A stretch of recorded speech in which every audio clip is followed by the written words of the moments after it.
Na shukuru Yesu Kristo kwa ajili ya upendo wake anaozidi kuonyesha watoto wake. Ninaliinua kabisa jina la mtakatifu aliye hai. Yeye aliye Mungu wa kweli, atupendaye, hawezaye kutuongoza katika mema yote. Anayeongea ni mimi Joel. Na hii ni kengele yake ya 6 ambayo ni sehemu yake ya kwanza pia, ambako kengele hii ya 6 inazungumza sana kuhusu ufunuo wa neno. Ni kengele ya 6, ni mafunuo yake Bwana wako Yesu Kristo, ama Bwana wetu Yesu Kristo. Yeye mwenyewe ndio alileta haya. Kumbuka kuna wakati napewa na yeye na kuna wakati napewa na malaika. Sawa Sasa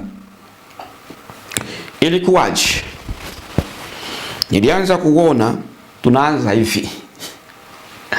Nilianza kuona Biblia inashuka, nayo inaandikwa Mathayo, katika kile kitabu cha Mathayo 28 na mstari wake wa 19. Acha tusome Mathayo 28:19. Anatuambia nini huyu? Mathayo 28:19 anasema hivi: basi enendeni mkawafanye mataifa yote kuwa wanafunzi, mkiwabatiza kwa jina la Baba na la Mwana na la Roho Mtakatifu. Sawa Ndivyo nilivyoambiliwa nisome. Baada ya kusoma kitabu cha Mathayo 28 na mstari wake wa 19, nikaanza kuambiliwa sasa vyura vitatu ambavyo niliviona katika kengele ya 5 kule mwishoni, kama unakumbuka. Nikaanza kuambiliwa vyura vitatu ni utatu wa kishetani, ni utatu wa giza, utatu wa kishetani, utatu wa mapepo wa giza ambao umejifunua kwa ulimwengu, kwamba uelewa hapo, vyura vitatu ni utatu wa mashetani. Kama unakumbuka sehemu ile kengele ya 5, nilikwambia vyura vina ufunuo wa neno, ambao huu uvuvio wa neno unaweza ukaufundisha kwa maana unafanana na kweli lakini sio kweli, na wanaweza wakaingiza even hata ndani ya kanisa la kweli ambalo ni Yesu Kristo, na mchungaji akaanza kufundisha hivyo, akakwepa kabisa na vyura wakaliteka kanisa. Hasa naanza kuambiliwa maana ya vile vyura vitatu nilivyoviona vinavyoleta uvuvio huu. Nikaambiwa ni utatu wa mashetani ambao umejifunua katika ulimwengu, kuwa Mungu Baba ni Mungu, Mungu Mwana ni Mungu, Roho Mtakatifu ni Mungu. Baada ya Bwana Yesu Kristo kuniambia hivyo, akaanza kuniambia sasa. Nikaona mtu huyu mwanamume wa macho ya kuwaka kama kioo, macho yake yaliwaka kama kioo au jua, na mavazi yake meupe sana. Nami nikaambiwa, andika, huyu unayemuona ni mkamilifu. Haleluya Bwana. Mungu wetu anaishi Bwana, na anaongea na anatembea na anaona. Andika hayo ya kwamba huyo unayemuona ni mkamilifu, macho yanawaka kama jua, ana wako wa kweli, anaonekana, sijui niseme nini, mkamilifu. Na huyu mkamilifu, mtu huyu akaonesha furaha, usoni kwake, akawa na furaha na mimi. Na mwanaume huyu akasema nami, ni yatamanio. Yeye ndiyo anaanza kuniambia ni yatamanio. Haleluya Bwana. Ni yatamanio ni kuondoa uongo katika akili ya watu. Kumbuka Mathayo 28:19. Ni yatamanio ni kuondoa uongo katika akili za watu. Wenye akili ya kutamani kweli watakaposikia haya yote, watajua ya kwamba mimi ni Mungu mmoja. Watajua ya kwamba mimi ni Mungu mmoja. Haleluya Bwana majeshi. Kumbuka kengele ya 6 ni ufunuo wa neno. Bwana Yesu analeta ujumbe wa neno lake kwa mataifa, kwa watu wapate kujua. Haswa katika eneo ya utatu unaosemekana ni utatu takatifu. Yeye aliniambia ni vyura vitatu ambavyo vinaleta ufunuo wa utatu takatifu katika makanisa. Lakini Mungu anayeabudiwa ni mmoja. Hakuna wawili, watatu, wanne, wa saba, hakuna. Ndio alivyoniambia. Sasa nami najifunua nipendavyo kwa jina nitakalo. Kwa hiyo waambie watu wangu kwamba mimi ni mmoja na wala sina mwingine. Mbele yangu wala nyuma yangu hakuna Mungu mwingine. Ni mimi yule wa jana na leo na hata milele, niliyekuwapo kabla ya kila uumbaji wa mbinguni na wa duniani. Hakuna awezaye kunipa shauri wala kuniongoza akili ya mtu na iwe yenye kujua hayo. Akili ya mtu na iwe yenye kujua hayo. Akaniambia, ni mimi ndimi simba wa kabila la Yuda, niliyeweza kufungua muhuri zote 7. Kama kungekuwa na Mungu mwingine, kwa nini hakuweza kufungua muhuri 7? Ninyi wa utatu takatifu, nawaambia jameni, msiji mkapotea kwa uvuvio wa kimashetani. Sikiliza hapa. Tokeni katika umateka, wala msifungwe mateka, kwa maana uongo umejifunua kuwa ni ukweli, na wale wasiowaza kuniuliza wanaposikia habari watapotea. Wasiotaka kumuuliza Yesu Kristo wanaposikia, unasikia habari lakini hutaki kumuuliza Yesu Kristo, unaamini, basi utapotea. Hakuna wa Mungu wawili wala hakuna wa Mungu watatu. Wapi? Mbinguni. Bwana Yesu akanithibitishia hayo, na si mara moja tu ananithibitishia hayo, amenithibitishia hayo mara mengi na kupitia maandiko yako hivyo. Sasa tunaendelea. Hilo neno nitamtuma, acha kwanza msamani, tutasoma katika kitabu cha Yeremia 43:10-12. Yeremia 43:10-12 anasema hivi: ukawaambie Bwana wa majeshi, Mungu wa Israeli asema hivi: tazama, nitamtuma na kumtwaa Nebukadneza mfalme wa Babeli, mtumishi wangu, nami nitaweka kiti chake cha enzi juu ya mawe haya niliyoyaficha, naye atatandaza hema yake ya fahari juu yake. Naye atakuja na kuingia nchi ya Misri. Watu walioandikiwa kufa watakufa, na walioandikiwa kuwa mateka watakuwa mateka, nao walioandikiwa kupigwa kwa upanga watapigwa kwa upanga. nami nitawasha moto katika nyumba za miungu ya Misri na kuziteketeza na kuwachukua mateka, naye atajipamba kwa nchi ya Misri kama vile mchungaji avahavyo nguo zake, naye atatoka huko na amani. Baada ya kusoma hiyo, najua umeshaelewa wapi Mungu anamaanisha. Akaniambia hivi, hilo neno nitamtuma, ile hali ya kusema Mungu anasema nitamtuma, ina maana ni mmoja aliyetenda kazi toka zamani. Ni Mungu mmoja aliyetenda kazi tokea zamani. Makanisa yalamuke wala yasilale, musimame muamuke. Kengele hii ya 6 ikatoa mwangaza wake. Nikaona wakulima wengi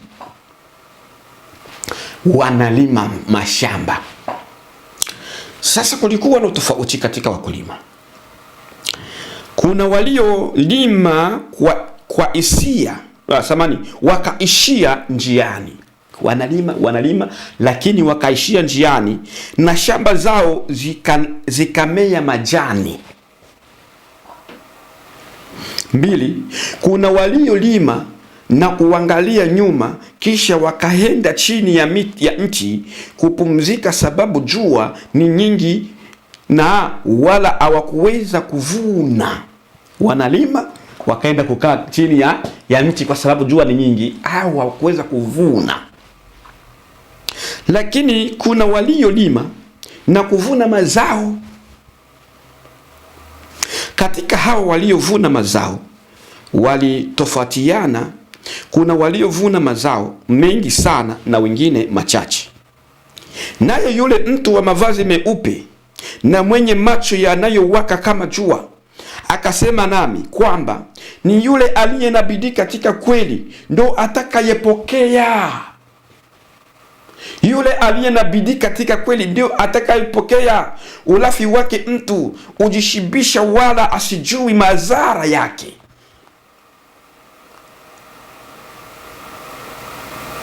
Akaendelea kuniambia juu ya utakatifu.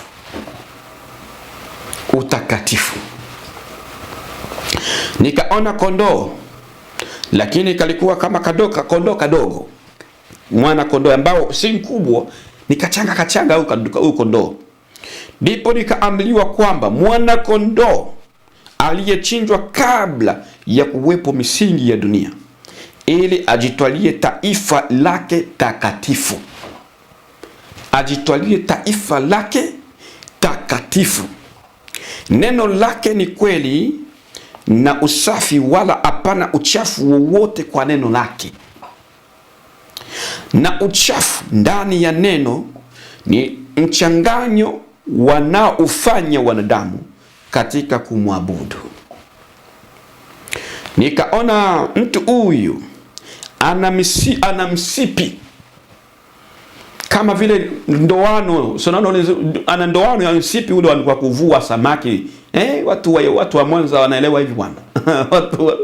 watu wa Baraka, watu wa wapi pale, watu wa Ubwari, mnaelewa yote Laki Tanganyika, yote ile sehemu za Tanganyika za Mosea na popote pale, mnaelewa mambo ya kuvua samaki bwana. Huyu mtu alikuwa nayo. Huu msipi wake ni balaa.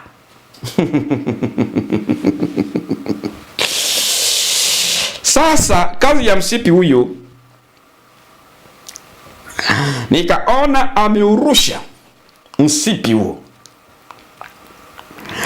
na kuroa ama kuvua mwanamke.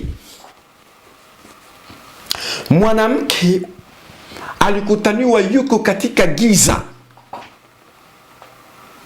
akautupa msipi wake na ndoano yake hiyo katika ile giza, akamroa mwanamke. Mwanamke nilimuona, na alipomroa huyo mwanamke kutoka katika giza, mavazi ya mwanamke yakawa meupe. Naye mwanamke huyo, kama nilivyosema, alitoka katika giza, lakini kaona sasa Giza limewekwa mbali sana na mwanamke huyo. Giza limetengwa mbali na mwanamke huyo. Nikaona mwanaume huyo wa macho yenye kuwaka kama jua, mwangaza mkali, mtakatifu, mkamilifu, mwana kondoo wa Mungu. Sikiliza maneno haya. Huyo Yesu Bwana anatupenda Bwana. Uyasikilize hivi. Uyasikilize hivi. Sikiliza maneno. Akasema, nikamwona mwanaume huyo wa macho yake yanatoa mwangaza sana, na mikono yake inatoa mwangaza sana pia, na mwangaza huo ukamulikia yule mwanamke aliyevuliwa kutoka kwa ile giza. Mwangaza ukatoka kwa mwanaume huyo ukaenda hadi kwa mwanamke. Yaani mwanaume anasimama hivi, mwanamke yuko mbele kule. Sasa mwangaza unatoka kwa macho, mwangaza unatoka kwa mikono na kwenda kumulikia yule mwanamke, akawa mweupe. Haleluya Bwana. Mungu anatuandalia mahali pazuri Bwana. Sikiliza maneno vizuri. Na mwanamke naye macho yake yakang'aa, na mahali na mahali alipopakawa peupe. Weupe ulitoka wapi? Ng'ao wa mwanamke ulitoka wapi? Ulitoka kwa yule mwanamume, ndio aliyemfanya mwanamke kuwaka na eneo yake kuwa nyeupe yenye mwangaza ambayo huwezi ukaelezea. Wanaangaliana hivi. Sawa eh? Na mwanamke akasimama mwenye kanzu nyeupe, na kichwani anavikwa taji ya dhahabu. Na yule mwanaume akasimama mbele yake, naye mwanamume akatoa mwangaza wake ahadi ndani ya tumbo ya yule mwanamke. Mwangaza ukaenda kutoka kwa mwanamume hadi ndani ya tumbo ya mwanamke huyo. Naye mwanamke akatakata kama kioo safi, akatoka katika yule mtazamo ambao nilikuwa nimeona ni mtu anayewaka, lakini sasa huyu mwili si mwili tena, akawa ni kama vile kioo yeye yote. Huyo mwanamke kioo. Huyo mwanamke akageuka kabisa kama kioo safi sana na ng'ao ambao uwezo kaelezea. Sasa kioo kung'aa kwake sasa kuliko kuona mavazi, naliona ni mtu mwanamke wa mwili unaong'aa kama kioo kilichokuwa safi sana sana, wala kwa mwili wake hapakuwa na uchafu. Kumbuka tunaongelea utakatifu. Wala katika mwili wa mwanamke huyo hapakuwa na uchafu. Mwanamke akafanana na yule mwanaume, wote wakawa ni kioo zinazowaka. Inaendelea kuona yule mwanaume akawaka moto, lakini pia moto mkubwa, moto mkubwa. Naye mwanamke akawa ni moto mkubwa. Nikaambiliwa kwamba hiyo ndiyo nguvu ya neno la kweli. Hiyo ndiyo nguvu ya neno. Wote walio wake wametengwa mbali na dunia. Ukweli utakasa mtu na kumwacha kuwa kama kioo, na neno ndiyo kweli liwezalo kutakasa mtu. Nikaona yule mwanaume anasimama mbele ya mwanamke, na pande zote kulikuwako na wanaume wenye kung'aa kama theluji, na muonekano wao kama wingu nyeupe sana, nao walikuwa wanacheka kwa furaha. Nikaambiliwa hao wote unawaona wanazunguka huyo mwanaume na huyo mwanamke ni malaika watakatifu wa mbinguni. Sawa? Nami nikaona kitu kama dhahabu cha mduara au mviringo kimekuja na kuwaweka wote pamoja, yaani mwanaume na mwanamke wakawa ndani ya kitu hicho cha mviringo, kikawa kinawazunguka. Sawa. Nikaona mkononi mwake yule mwanamke anayo kofia ya kifalme, naye akamvika mwanaume kofia hiyo ya kifalme, na wote wawili wakakaa katika viti vyao vya enzi wenye muonekano wa dhahabu safi sana. Nikaambiwa kwamba kutakuwa ni shangwe mbinguni. Kutakuwa ni shangwe mbinguni siku ya harusi ya mwana kondoo. Kutakuwa ni shangwe, kutakuwa ni shangwe, kutakuwa ni shangwe mbinguni. Kutakuwa ni shangwe, kutakuwa ni shangwe, kutakuwa ni shangwe mbinguni.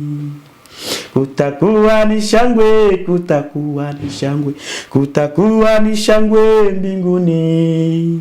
Kutakuwa ni shangwe, kutakuwa ni shangwe, kutakuwa ni shangwe mbinguni. Kutakuwa ni shangwe mbinguni. Haya yote, angalia haya maandalizi. Kama unanielewa, najua unaelewa naangalia nini.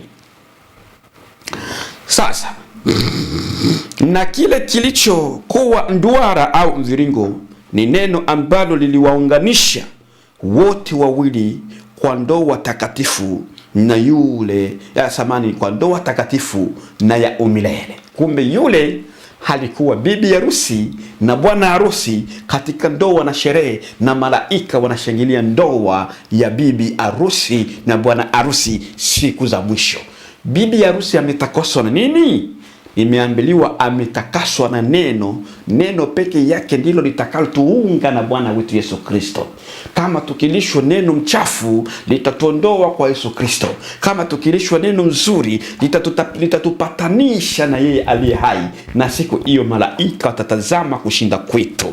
Na siku hiyo tutaimba na kuruka mbele ya malaika, na wote tutakuwa na amani milele na milele. Utakatifu. Unaona nguvu ya utakatifu? Unaona nguvu ya kutengwa kutoka katika giza? Unaweza ukaonekana kana kwamba unafanya kitu cha mizaa kuacha mambo ya dunia. Kwa macho ya dunia wanaweza kukucheka, lakini angalia mwisho wako ulivyo. Kama mwanamke huyu ni kanisa takatifu, waliofundishwa matakatifu, walioishi takatifu. Angalia siku hiyo.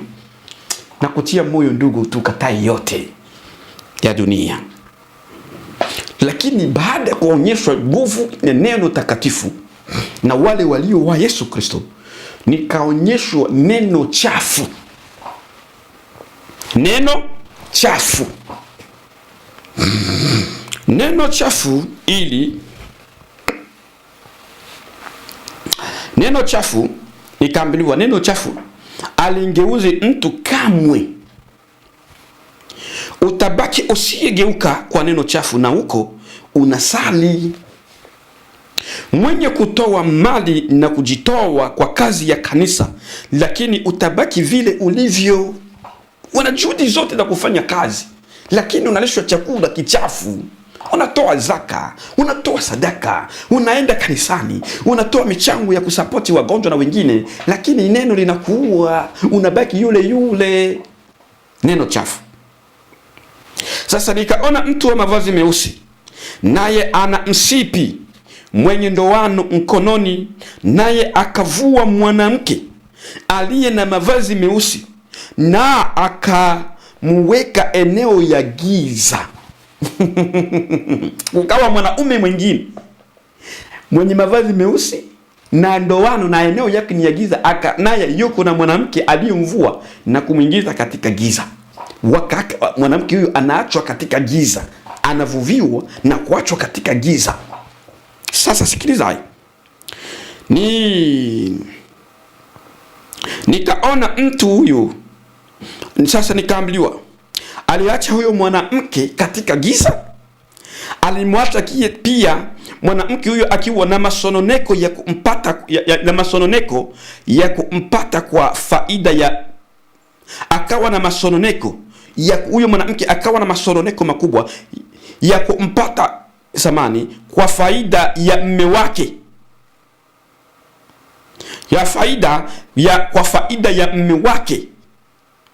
Machozi, nikaona anatokwa na machozi, nikaona ana masikitiko yakampata kwa sababu machozi, masikitiko yakampata kwa sababu samani kidogo, yakampata kwa sababu ya mume wake.